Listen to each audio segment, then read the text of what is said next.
ఇంతకుముందు మీరు అన్నారు మా మదర్ని నేను హ్యాండిల్ చేసిన తీరు ఇప్పటికీ నాకు బాగుంటుందని చెప్పేసి అని. అంటే ఆ టైంలో మీకు ఎవరో సపోర్ట్ అంటే లేరా ఎవరు? సపోర్ట్ అంటే మోరల్ సపోర్ట్ ఇస్తారు. దేర్ అండ్ నా ఫ్రెండ్స్ ఉన్నారు, relatives daddy side. If you're watching this I'm extremely sorry, but మా డాడీ తలకొరకు నేను పెట్టుకున్నాను, నేను చేసుకున్నాను. మా డాడీకి రండి చెయ్యండి అని అంటే ఇష్టం, అంటే లవ్ మ్యారేజ్ ఇష్టం. ఫ్యామిలీ అంతా బానే ఉండేది. ఇప్పటికి మా కేబుల్స్ అవన్నీ ఉండేవన్నమాట. సో ఇప్పటికే అవి లాగే ఇంకా మా నుంచి తినాలి ఎంత తింటారో నాకైతే తెలియదు, కానీ ఇప్పటికీ ఇట్స్ జస్ట్ గోస్ ఆన్ ఉండి మీరు పెట్టేస్తాయండి మళ్ళీ మేము ఏమొస్తాం విజయవాడ నుంచి.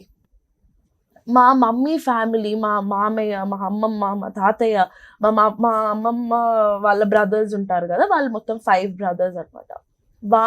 వాళ్ళు మాకు దగ్గరుండి అన్నీ చేశారు. వాళ్ళు అంతెందుకు అది లేపుతారు కదా, అవునవును, భుజం 4 భుజాలు అది ఉంటది కదా, అది ఉన్నప్పుడు ఒక మనిషి, మా డాడీ వాళ్ళ సైడ్ మనిషి, own brother to be honest, అరే మళ్ళీ మొయ్యకండ్రా, మళ్ళీ కడిగించుకోవడానికి రావాలి.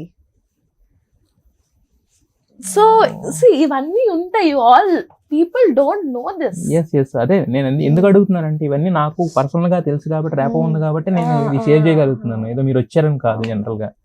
సో మేము చేయాల్సింది చేసాము. అండ్ నేను హ్యాండిల్ చేసిన సిచ్యువేషన్ నాకు ఈ రోజుకి నేనేనా ఇది, like how was I so strong. మా అమ్మేమో నువ్వు చెయ్యలేవు, యూ కాంట్ డూ ఇట్ అంటే హస్తికలు అవన్నీ నేను చేస్తాను, నేను కాకపోతే ఎవరు చేసుకుంటారు, నేనే కదా, like I'm the only daughter, ఎవరు రానప్పుడు నువ్వు చేసుకుంటా, నేను ఇద్దరమే ఉంటాను, చేసుకుంటాం పదా. బట్ మా మామయ్య ఇంకా మా తాతయ్య ఉన్నారనమాట.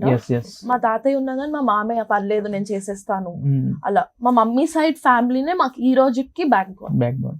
వాళ్ళే ఏ ప్రాబ్లం ఉన్నాయి, ఏ టైంలో ఫోన్ చేసినా ఏమైంది, నీకేమైనా కావాలా చెప్పు అనేసి. మా మమ్మీకి కూడా అంతే. బట్ ఏదైనా కానీ నేను మా అమ్మ ఒక్కళ్ళము, and I'm nothing without her. నేను అదే చెప్తాను, ఏదైనా కానీ ఐఎమ్ నథింగ్ వితౌట్ హర్. అయితే ఇంతకుముందు అంటే మీరు ఒక ఎంత డిఫికల్ట్ సిచ్యువేషన్లోకి వెళ్ళినా కూడా నాకు ఎప్పుడు హ్యాపీ అనిపించింది అంటే అదంతా చూస్తున్నప్పుడు అంతా కూడా మీరు స్ట్రాంగ్ గా మళ్ళీ తిరిగి వచ్చి ట్రోలర్స్కి ఎప్పుడైతే ఒక మాట మాట్లాడారో అప్పుడు అనిపించింది అనమాట. అంటే ఎందుకంటే మనకి చెప్పలేము, బయటకి ఏంటంటే నవ్వుతూ ఉంటాం కానీ లోపల ఏం రన్ అవుతుంది అనేది. ఓకే దే ఆర్ సెటిల్ అయ్యారని చెప్పి అప్పుడు మేము అనుకున్నాం అనమాట. అంటే బేసిక్ గా నేను ఒక పోస్ట్ పెట్టాను అనమాట. మేము డాడీ చనిపోయింది మండే, సో వెన్స్డే చేసాము. వెన్స్డే చేసిన తర్వాత నేను ఆ రోజు పోస్ట్ పెట్టాను, నేను డాడీది చేస్తున్నది అనమాట. It's fine, girls can also do it, girls should do it. అంటే గర్ల్స్ అండ్ నో లెస్, అంటే అమ్మాయిలు చేయకూడదు అలా ఏం లేదు. బట్ మా మమ్మీ సైడ్ చాలా లేదు, వాళ్ళు చాలా పూజలు అలా ఉంటారు. నేను భయపడ్డాను వద్దంటారేమో అనేసి. వాళ్ళు కూడా చెయ్యి పర్లేదు నువ్వే కదా అనేసి. ఐ ఫెల్ట్ సో హ్యాపీ అప్పుడు.